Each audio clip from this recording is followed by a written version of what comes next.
High ice குழந்தை பிறந்ததுலேருந்து இந்த முதுகு வலி தாங்க முடியல, பெல்விக் போனே வீக் ஆயிடுச்சு அப்படின்னு ஃபீல் பண்ணுற மாமிஸ்க்காக தான் இந்த ரெசிபி. இன்னும் மாமிஸ்க்குன்னு சொல்லிட்டு பேபிக்கு ஊட்டுறீங்க அப்படின்னு கேட்டிங்கன்னா 9 மாதத்துக்கு மேலே, அதாவது 10 மாதத்துலேருந்து இது தாராளமாக நீங்கள் பேபிஸ்க்கு கொடுக்கலாம். ரொம்ப ரொம்ப சத்தான உளுந்தங்கஞ்சி சாப்பிட்ருக்கீங்க, ஆனால் உளுந்தஞ்சோறு சாப்பிட்ருக்கீங்களா?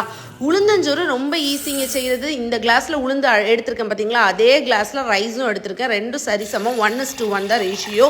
இது நல்லா கழுவிடுங்க, நல்லா கழுவிட்டு ஒரு 4-5 தடவை தண்ணி மாற்றிடுங்க.